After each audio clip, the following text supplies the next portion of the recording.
오늘 우리가 대하고 있는 이 본문 사사기 7장은요 너무나 잘 아는 말씀이에요. 기드온이 300명의 군사들을 이끌고 미디안 13만 5천 명을 물리친, 그래서 우리에게는 익숙한 이야기잖아요. 기드온의 300명의 용사, 그리고 횃불, 항아리 뭐 이런 거 잘 알고 있죠. 근데 여러분 물어볼게요. 기드온을 향해서 하나님께서 큰 용사여 라고 말씀을 했어요. 근데 300명을 향해서 큰 용사여 혹은 기드온의 300명의 용사들 이런 말을 한 적이 있나요? 성경에 없어요.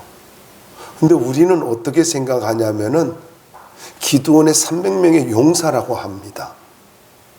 아니요, 성경에는 용사라고 말한 적이 없어요. 아무리 읽어봐도 없어요. 다만 이 300명의 사람들을 데리고 놀라운 하나님의 역사를 일으켰다라는 거예요. 그래서 우리는 오늘 이 말씀을 대하면서 조금은 내 생각을 내려놓고 말씀을 들어야 할 그런 시간이라고 생각을 합니다. 자, 그럼 먼저 첫 번째로 하나님께서 왜 300명을 택하셨을까요? 1절부터 말씀을 보시면 미디안 연합군이 쳐들어와 가지고 기드온은 이 상황 앞에서, 전쟁의 상황 앞에서 군사를 소집합니다. 그랬더니 3만 2천 명이 모였습니다. 미디안 이 연합군은 우리가 아는 대로 골짜기에다가 이제 진을 쳤는가 하면은 이 기드온과 300명은 하롯셈이라고 하는 곳에다 진을 칩니다. 근데 여러분, 하롯이라고 하는 말은 떨림이라고 하는 말이거든요. 어쨌든요, 중요한 것은 전쟁을 할 때에 위치가 중요하잖아요. 우리가 뭐 삼국지를 봐도 이런 거 많이 배울 수 있지 않습니까? 그런데 23만 5천 명 미디안 연합군이 골짜기에다 진을 쳤어요. 막다른 골목과 같은 데다 진을 쳤어요.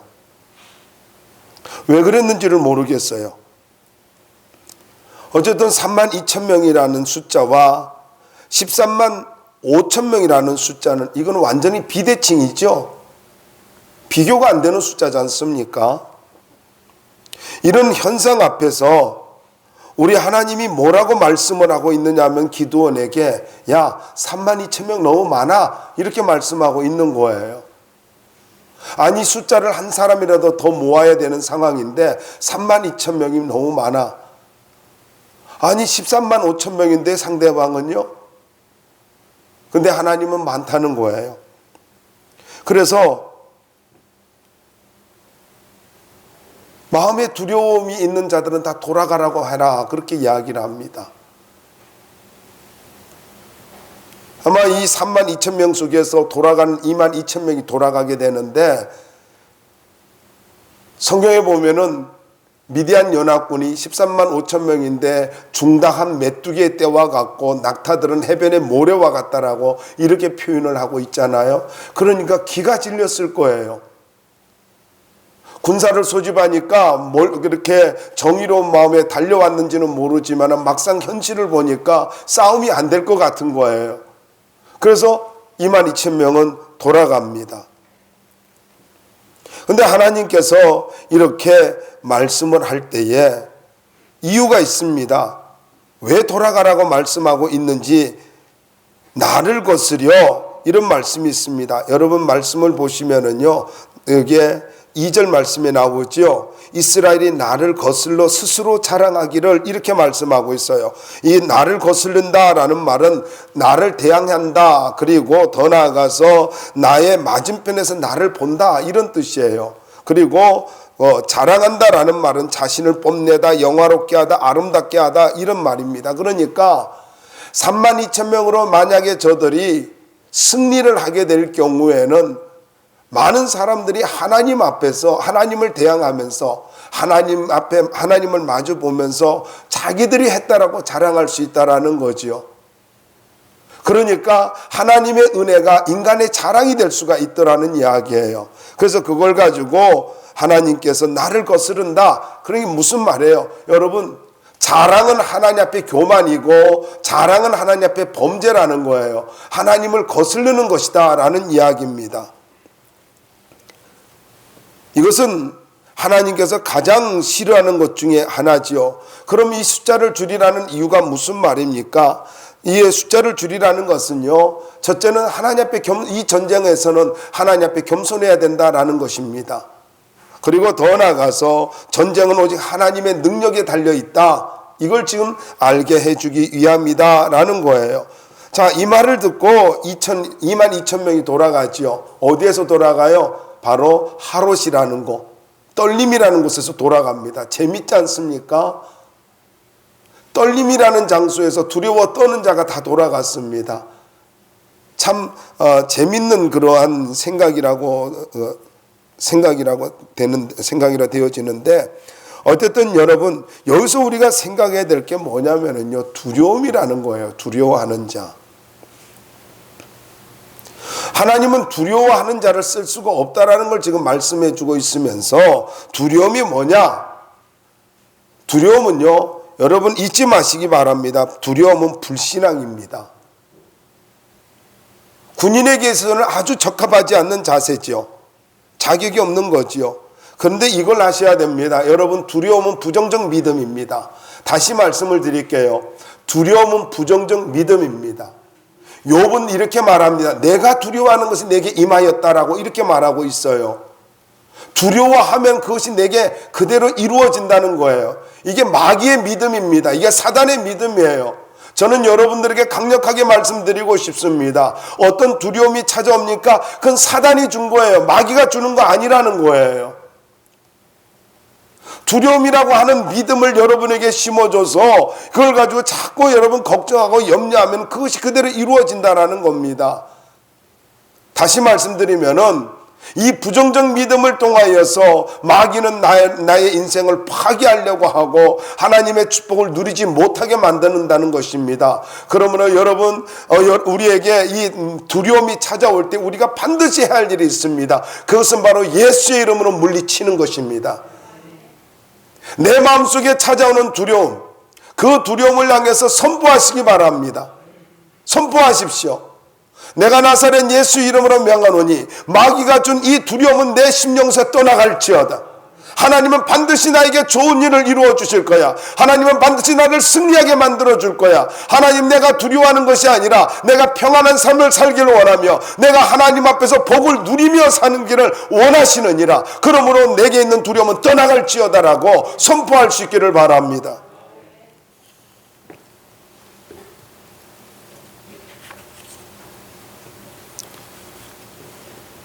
이렇게 2만 2천 명이 돌아갔어요.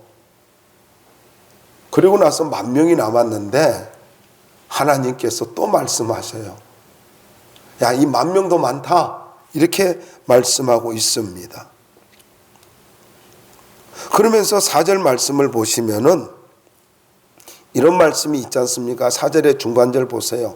내가 너를 위하여 그들을 시험하리라. 10,000명을 하나님께서 다시 이렇게 거르기 위해서 너를 위해서 시험한대요. 그러니까 지금 이 시험은 10,000명을 데리고 물가에 가가지고 이제 물을 먹게 하는데, 이 물 먹는 것이 시험이에요. 별거 아닌 거잖아요. 물 먹는 거 그냥 먹으면 되지 않아요?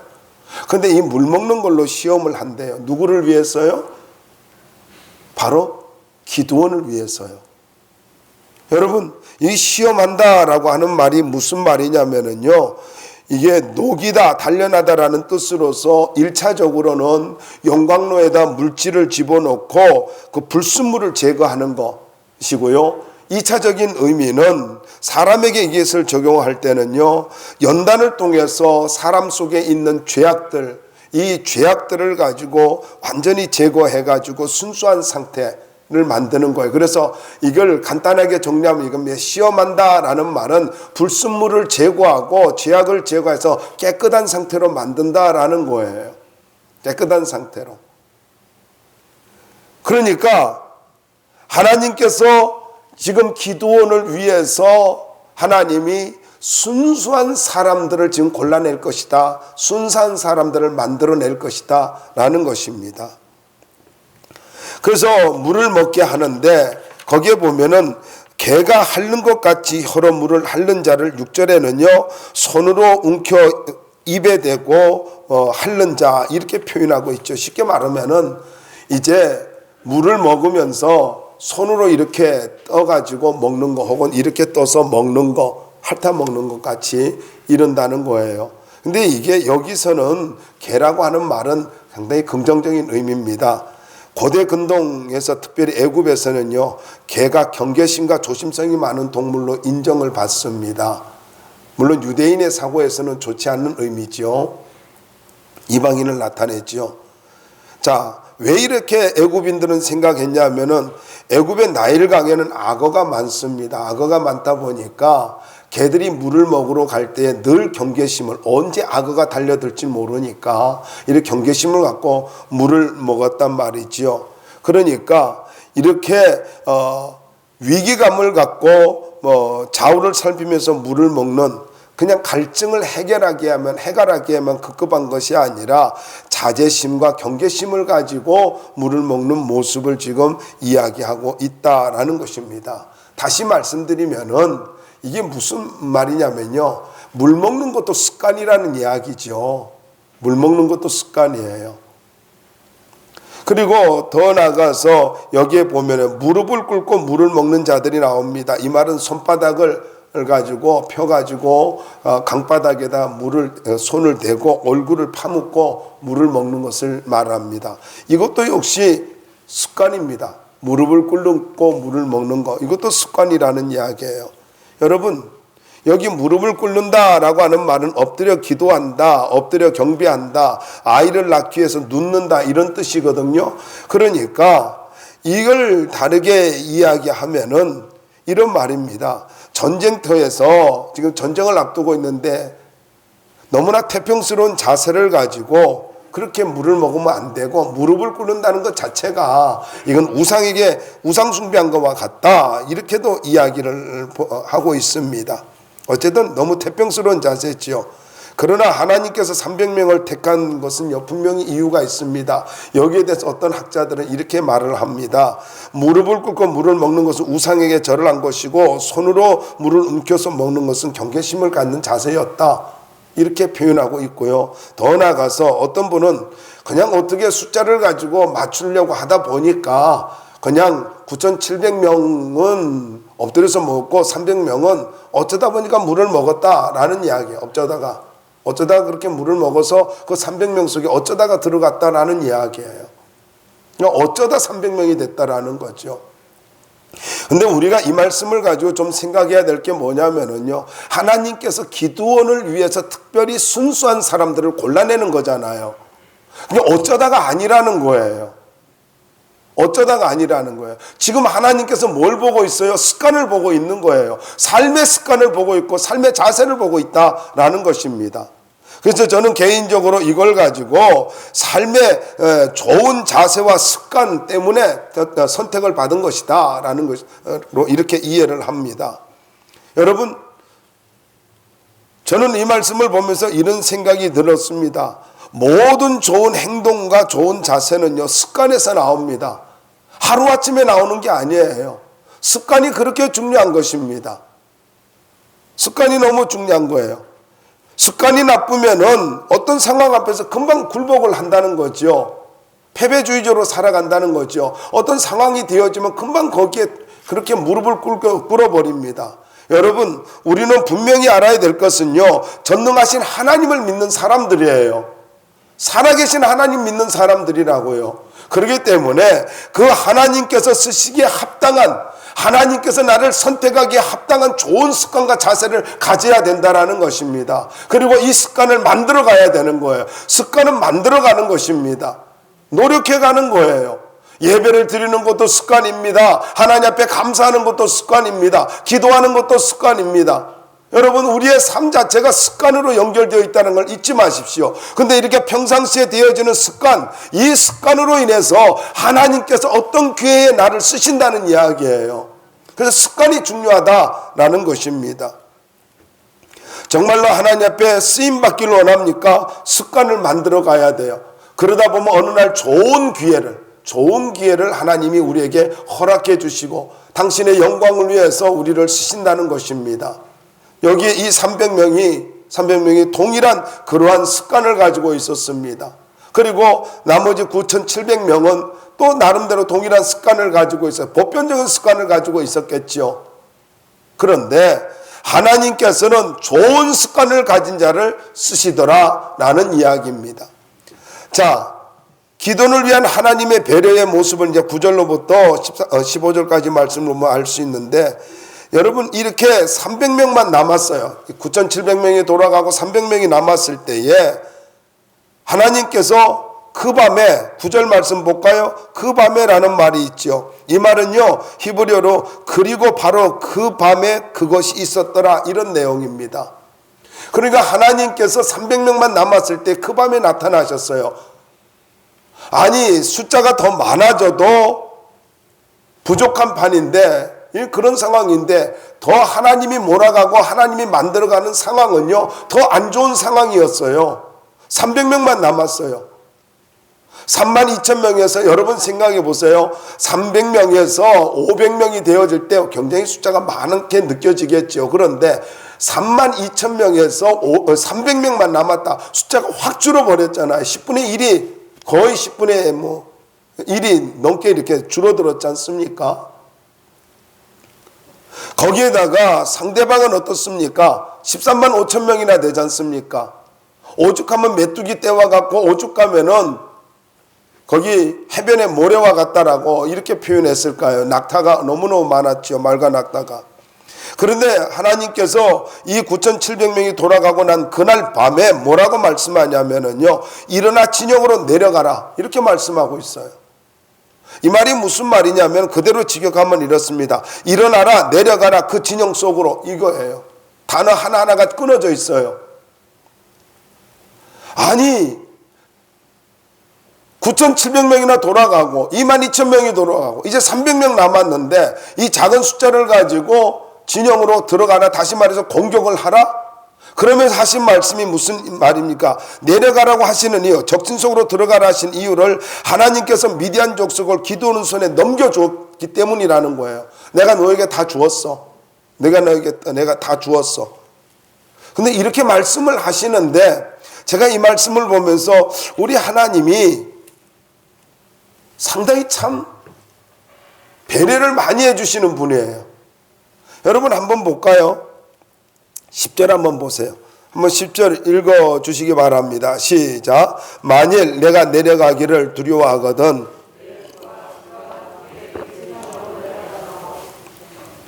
하나님께서 넘겨주었느니라 딱 하고 결론을 내렸는데 약속까지 했고 그랬는데 가만 보니까 기도원의 마음속에 뭐가 보인 거예요?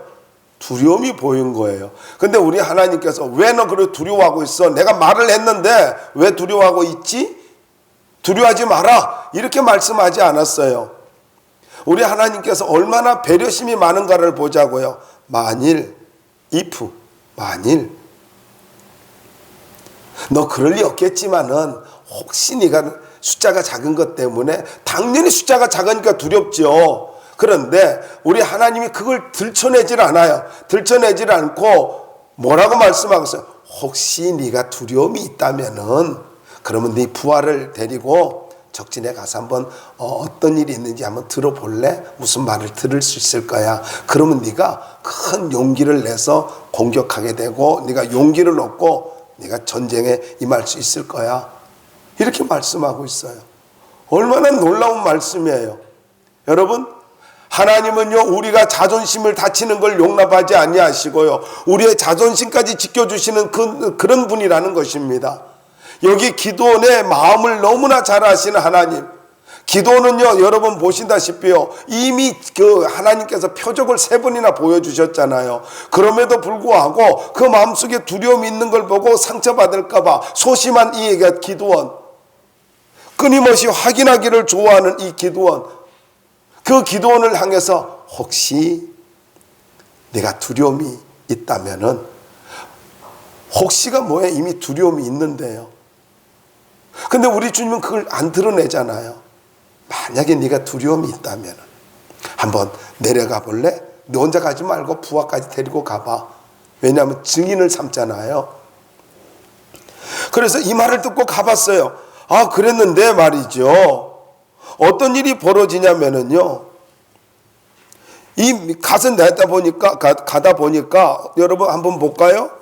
그 12절 말씀을 한번 보세요. 12절 함께 읽어봅시다. 시작. 미디안과 아말렉과 동방의 모든 사람들이 골짜기에 누웠는데 메뚜기의 많은 수와 같고 그들의 낙타의 수가 많아 해변의 모래가 많은 같은지라. 아니, 실제로 현장에 가보니까 더 두려움이 생길 수밖에 없었죠. 더 두려움이 생길 수밖에 없었는데, 근데 그곳에 이른즉 13절 보세요. 기드온이 그곳에 이른즉 딱 도착을 하니까 어떤 사람이 그의 친구에게 꿈꾼 거 이야기를 하는 거예요. 하나님도 참 재밌잖아요. 내가 그곳에 가면 꿈꾸는 거 이야기 듣게 될 거야. 그럼 용기 얻게 될 거야. 그런 말도 안 했어요. 네가 가보면은 그들이 하는 말을 들을 것이다. 꿈꾼 이야기 들을 것이다 말도 안 하고 그냥 그들이 하는 말 들을 거야. 한번 가봐. 얼마나 하나님의 배려심이 있어요. 그래가지고 딱 갔는데 제가 신기한 건 이겁니다. 바로 기드온이 도착하자 이 꿈꾼 사람이 그동안에 꿈을 꾼 것을 말하고 싶어서 어떻게 참았는지 모르겠어요. 아니면 그때 잠이 깼는지도 졸다가 깼는지도 모르겠어요. 그러니까 기드온이 도착을 하니까 그때서야 자기 친구에게 이야기를 합니다. 내가 꿈을 꿨는데 큰 보리떡 덩어리가 미디안 진영으로 와가지고 굴러 들어와가지고 그 진영을 가지고 다 무너뜨리더라.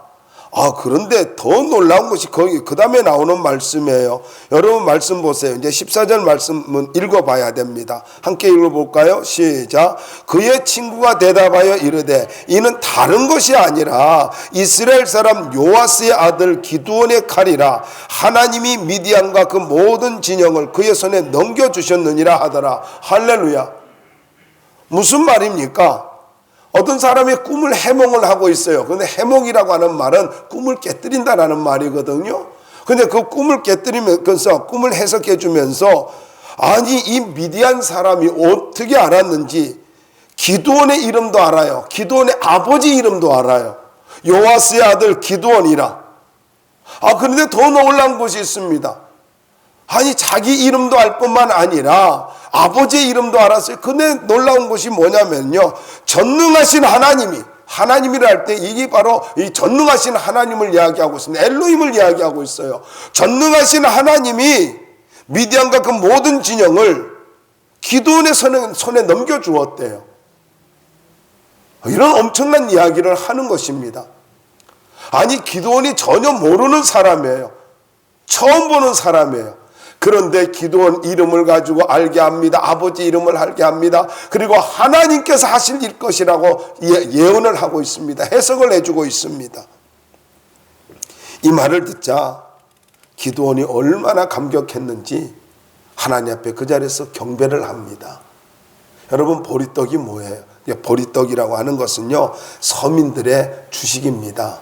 그리고 이것을 가지고 크게 넓은 의미로는요, 가난에 찌든 그런 약탈을 당하고 있는 이스라엘을 나타내기도 하고, 그리고 좁은 의미로는 비천한 가문의 출신인 기드온을 나타내기도 하는 거예요.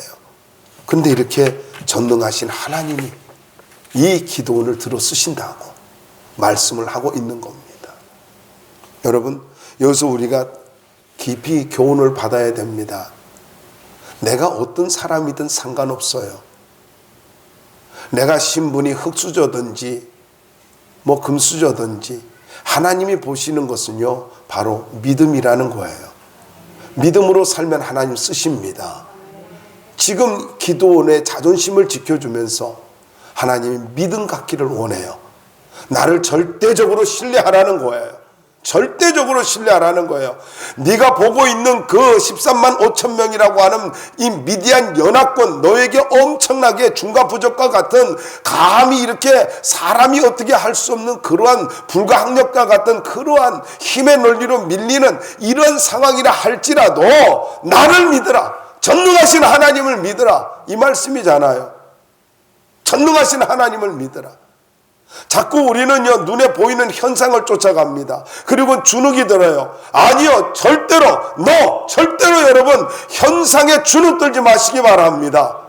하나님은요, 한 명 가지고도 기도원 혼자서라도 미디안 연합군을 물리칠 수 있었단 말이에요. 그런데 왜 300명을 가지고 택한 줄 아십니까?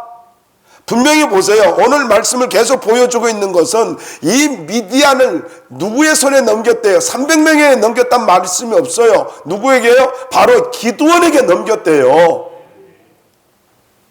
300명의 용사라고 말하잖아요. 300명에게 넘겼다 이게 아니고 누구에게요? 기드온에게 넘겼대요. 다시 말씀드리면 이겁니다. 하나님은 기드온 한 사람을 통해서도 기적을 일으킬 수 있고 모든 상황을 바꿔놓을 수 있다는 거예요. 그럼 300명 택한 이유가 뭐예요? 간단해요. 바로 하나님이 하시는 증인을 만들기 위해서입니다. 300명은 증인일 뿐이에요. 300명의 용사가 아니라, 용사하면 뭡니까? 뭔가 그들이 한 것 같잖아요. 아니에요. 하나님이 하셨어요. 하나님이 하셨다고. 그걸 이야기하고 있어요. 이걸 좀 이따가 말씀을 드리겠습니다만 19절에는 나오고 있습니다만은요. 여러분, 기드온이 야간 기습을 하지 않습니까? 하나님이 도우시는데 어떻게 도우시느냐 보면은요, 주 무기를 가지고 하는데 나팔, 항아리, 횃불이에요. 아니 여러분, 13만 5천 명 낙타 타고 다니고 말 타고 다니는 이 사람들, 기동성이 뛰어난 이 사람들을 가지고 항아리 들고 나팔 불고, 아니 참 쉽지가 않아요. 한번 생각해 보세요. 항아리도 말이죠, 항아리에다가 횃불 감췄잖아요. 그죠? 감췄어요. 그런데 항아리를 가지고 제가 아무리 생각해도 항아리에다가 횃불 집어넣고 이거 항아리 앉는 것이 쉽지 않아요. 그리고 나팔을 또 들어야 되잖아요. 부르려면 또 들고 있어야 되잖아요. 상당히 불편한 거예요. 칼은 어떻게 하고요? 칼은 옆에 찼나? 이런 상황이잖아요. 아니 13만 5천 명을 낙타 타고 말 타고 있는 이 사람들을 어떻게 대적하고 이길 수 있겠어요? 전혀 어떻게 보면 어울리지 않는 그런 무기들이죠.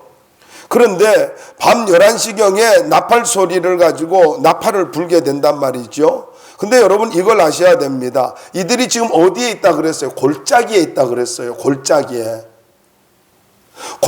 있는데 한번 생각해 보자고요. 골짜기에 있는 이 사람들에게 나팔 소리가 울려 퍼졌어요. 이 나팔 소리가 울려 300명의 나팔을 불었을 때에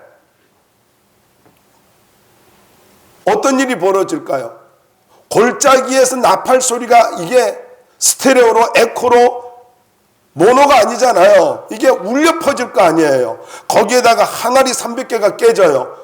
아장창 깨지니까 이걸 가지고 볼 때에 나팔 소리라든가 이 항아리가 깨지는 소리는요, 천군 만마가 공격해오는 소리와 같았을 것이고, 더군다나 이 항아리가 깨지는 소리는요, 어떻게 보면요, 적군들이 아주 짓밟아 버리는 그러한 소리로 느낄 수 있지 않습니까? 거기에다가 말과 낙타가 소리를 지렀을 거 아닙니까? 놀래 깨가지고요, 뭐 말소리, 낙타 소리 났을 거 아니에요. 그리고 여러분 말씀 보면 사람들이 막 부르짖어요. 부르짖습니다. 그러니까 적군들이 부르짖고 막 그러다 보니까 사람의 소리가 나고, 이 모든 소리가 골짜기 안에서 이루어진다고 해보십시오. 엄청나게 혼란스러운 소리, 두려움을 느낄 수 있는 소리. 자다가 일어나가지고 이런 소리를 듣는다고 해보세요. 자다가 얼마나 놀랬겠어요. 그러다 보니까 여러분 말씀을 보시면은요, 이런 말씀이 있습니다. 22절로 쑥 넘어와 볼까요? 함께 읽어봅시다. 시작. 300명이 나팔을 불 때 여호와께서 그 온 진영에서 친구끼리 칼로 치게 하심으로 적군이 도망하여 이르고 또 닷밭에 가까운 아벨무홀라의 경계에 이르렀으며. 여러분 이 말씀을 보시면은요, 어떤 말씀이 있습니까? 나팔을 불 때에 중요한 말이 나오지요. 나팔을 불 때에 여호와께서 친구끼리 칼로 치도록. 무슨 말입니까? 자중질환이 일어나게 만들었다라는 거예요. 스스로 싸우고. 그도 그렇지요. 횃불이 보여요. 여러분 생각해 보십시오. 300개의 횃불뿐만 아니라 자기들이 이렇게 진영에다 피우는 그런 불도 있을 것 아닙니까? 그러니까 이런 큰 소리, 골짜기에서 증폭되는 소리, 에코로 증폭되어지는 소리와 함께 더 나아가서 불이 막 소리가 나죠. 막 이렇게 엄청난 이런 아수라장이가 되는 그런 상황에서 어떻게 했다고요? 하나님이 하셨대요. 여러분, 중요한 이야기지 않습니까? 아무리 숫자가 많아도 하나님이 도우시면 이깁니다. 이겨요. 해결되어져요. 그러니까 나팔 소리에, 함성의 소리에 사람들이 자중질환을 일으키면서 몇 명이 죽습니까? 12만 명이 죽습니다. 꼭 이와 같질 않아요? 여리고성이 무너질 때 나팔 소리를 불고 사람들이 순종의 함성을 부르니까 여리고성이 무너져 버렸잖아요. 똑같은 거지요. 여러분, 순종의 소리를 외칠 때에 모든 문제가 해결되어지는, 여리고가 무너지듯이 미디안 연합군이 완전히 쑥대밭이 되어버리는 거예요. 진멸해버리는 거예요. 그리고 더 나아가서 이 기드온이 납달리와 아셀과 그리고 므낫세 지파, 그리고 에브라임 지파에게 도움을 요청합니다. 무엇을 말하고 있어요? 혼자서 영광을 차지하려고 하는 것이 아니라 함께 이 영광을 누리자고 배려해주는 이 기드온의 아름다운 모습, 바로 이겁니다. 여러분, 교회는요, 공동체는 언제나 함께 승리를 누리는 자들이 돼야 돼요. 함께 누리는 자가. 저는요, 손흥민 그 선수를 참 좋아하는 이유죠. 물론 축구를 잘합니다만은요, 인터뷰를 할 때에 꼭 그는 내가 뭘 했다, 엄청난 걸 가지고 그 골을 넣고, 엄청난 스피드로 골을 넣고도 사람들이 막 열광하면서 그걸 가지고 취재를 할 때도 늘 그는 하는 말이 그래요. 우리 팀이, 우리가, 다른 사람이 어시스트를 잘해줬어. 우리가, 내가 아니에요. 내가 아니고 늘 우리예요. 공동체 의식을 가지고 있어요. 늘 겸손해요. 저는 여러분, 신앙생활하는 사람이 이와 같아야 된다라고 생각합니다. 함께 가야 되는 거예요. 함께 승리해야 되고, 함께 영광을 누리는 사람들이 되어야 합니다.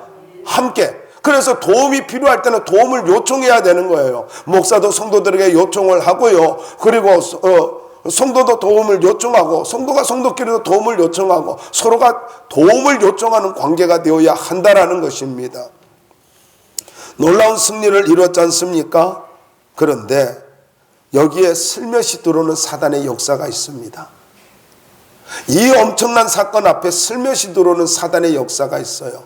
그게 무엇입니까? 18절 말씀 보세요. 18절 말씀에 보시면은 이런 말씀이 있습니다. 여기에 여호와를 위하라, 기드온을 위하라. 이걸 지금 하나님께서 지금 기드온에게 승리하도록 만들어 주셨잖아요. 그러니까 지금 사람들에게 뭐라고 말씀을 하고 해야 됩니까? 하나님이 하실 거야, 여호와가 하실 거야, 이렇게 외쳐야 되는 거 아니에요? 왜 근데 자기 이름을 집어넣어요? 또 보자고요. 20절 말씀을 보자고요. 거기에 보니까 여호와가 기드온의 칼이라 이렇게 말을 하고 있습니다. 사람이 들어가고 있어요. 여러분, 모든 하나님의 역사에서는요, 하나님만 드러나야 됩니다. 이걸 잊지 마세요. 사업이 잘 됩니까? 하나님이 드러나야 되는 거예요. 내가 아니에요. 직장에서 제 포지션이 올라갑니까? 하나님이 드러나야 되는 거예요. 교회도 마찬가지예요. 교회에서 드러나야 할 분이 누굽니까? 목사 아니에요. 성도들 아니에요. 오로지 주님만 드러나야 합니다. 교회는 주님만 드러나는 곳이어야 하는 것입니다. 그래야 되는 거예요. 근데 자기를 집어넣고 있어요. 아무것도 아닌 줄 알았어요. 그런데 보세요. 또 하나의 이렇게 아주 보면은요, 사소한 어떤 모습이 나옵니다. 다음 주에도 말씀을 드리겠습니다만은요, 8장 27절 말씀을 보자고요. 8장 27절에 보세요.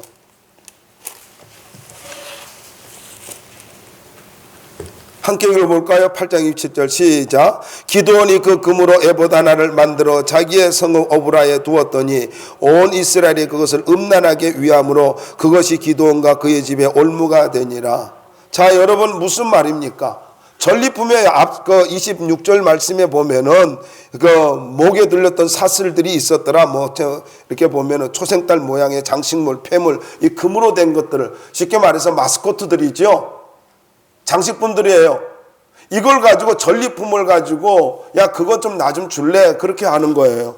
그러니까 당연히 사람들이 이 전리품 중에서 별거 아니니까 줬어요. 그걸 모아가지고 기드온이 뭐를 만들었다고요? 거룩한 에봇이라고 하는 그런 것을 만들었어요. 다시 말씀드리면은 아마 좋은 의미로 만들었겠죠. 이건 하나님이 하셨어. 하나님이 하셨어. 제사장이 차는 그런 에봇을 만들었단 말이죠. 다 쉽게 말씀드리면은 전쟁의 승리에 대한 기념품을 만든 거예요. 기념물을 만든 거예요. 근데 그것이 어떻게 됐습니까? 그 에봇이 무슨 신통한 능력이 있는 것이냐? 사람들이 그것을 음란하게 섬겼다. 다른 말을 이렇게 말하면요, 우상같이 섬겼다는 이야기예요. 아무것도 아닌 일이 했어요. 아니, 기념품 만드는 게 뭐가 잘못이에요? 그럴 수 있잖아요. 그런데 여러분, 잘 기억하세요. 내 이름 잠깐 집어넣는 거, 그리고 기념품, 하나님은 처음에 의도가 좋았죠. 하나님을 위해서 기념품을 만드는 거, 기념비를 세우는 거, 모든 것을 여러분 아무것도 아닌 것 같이 생각했어요. 그리고 조금 더 볼까요? 그거 보면은요, 많은 아내를 두었대요. 많은 아내를 두었대요. 그리고 첩을 두었대요. 많은 아내를 통해서 70명의 아들을 낳았습니다. 첩을 통해서 한 명의 아비멜렉이라는 아들을 낳았어요. 근데 나중에 이 아비멜렉이 이게 완전히 불량하잖아요. 이 망난이잖아요. 그래가지고는 69명의 형제들을 다 죽여버리지 않습니까? 무슨 말입니까? 오로지 하나님만 드러나야 하는데 자기가 드러났어요. 아무것도 아닌 것이라 생각하고 만들었어요. 하나님만 드러나야 되는데 그냥 기념품 만들었어요. 여러분, 사소한 것이라도 오직 하나님만 드러나야 돼요. 영적 분별력을 잃어버리고 이런 것은 아무것도 아닌 것 같이, 이건 사소한 것이니까 여러분 절대로 속지 마십시오. 그 사소한 것이 내 인생을 망치며, 그리고 자녀에게 무서운 저주가 임하게 되어지며, 그리고 자녀들을 불행하게 만든다는 것뿐만이 아니에요. 사람들이 죄를 짓게 된다라는 거죠.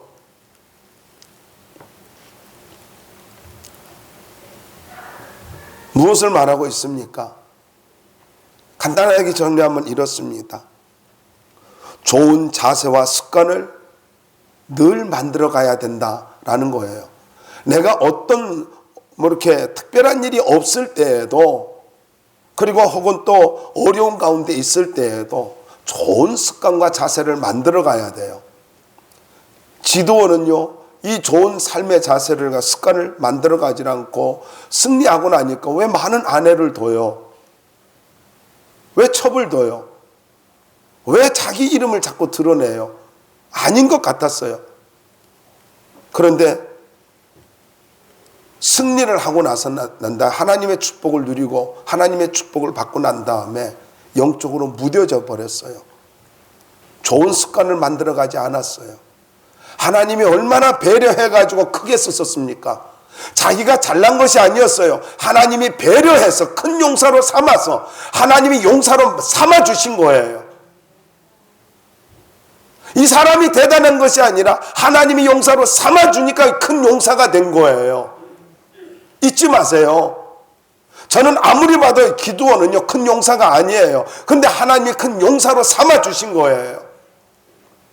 늘 소심하고 확인하려고 그러고 두려움이 있고 용기가 없고 그런 기드온을 어떻게 했다고요?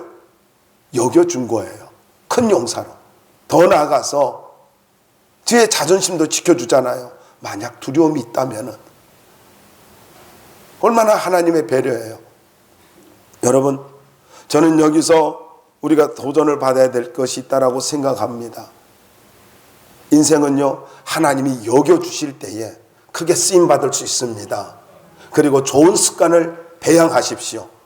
좋을 때든지 나쁠 때든지 어려울 때든지 복을 받을 때든지 좋은 습관을 만들어 가시기 바랍니다. 그러면 때가 되면 하나님께서 우리에게 기회를 주실 것이고 하나님이 우리를 존귀하게 사용하실 것입니다. 좋은 습관을 통하여 하나님 앞에 귀하게 쓰임받으시는 주의 거룩한 종들이 되기를 주의 이름으로 축원합니다.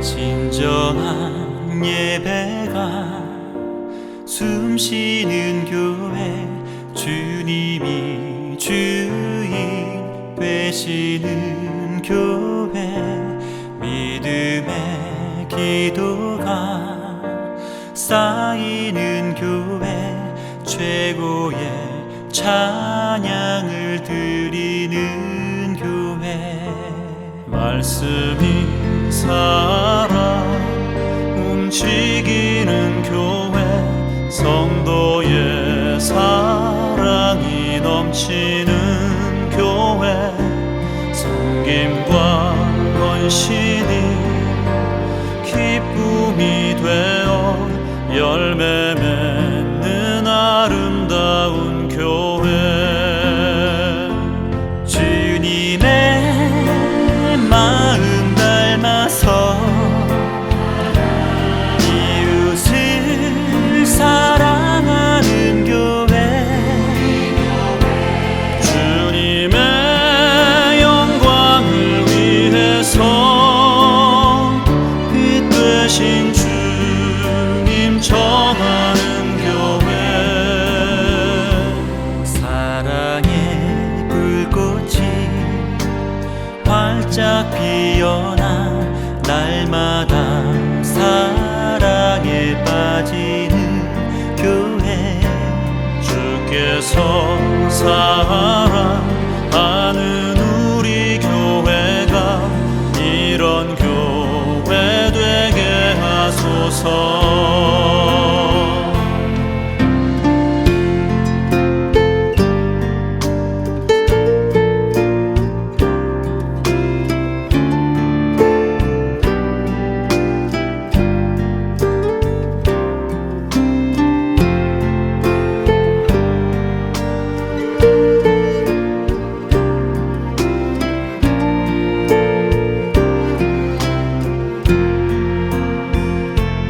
말씀이 살아 움직이는 교회, 성도의 사랑이 넘치는 교회, 섬김과 헌신이 기쁨이 되어 열매 맺는 아름다운 교회,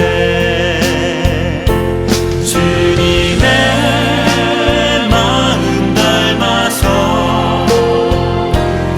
이웃을 사랑하는 교회, 주님의 영광을 위해서 빛 되신 주님 전하는 교회, 주께서 사랑하는 우리 교회가 이런 교회 되게 하소서. 주님의 마음 닮아서 이웃을 사랑하는 교회, 주님의 영광을 위해서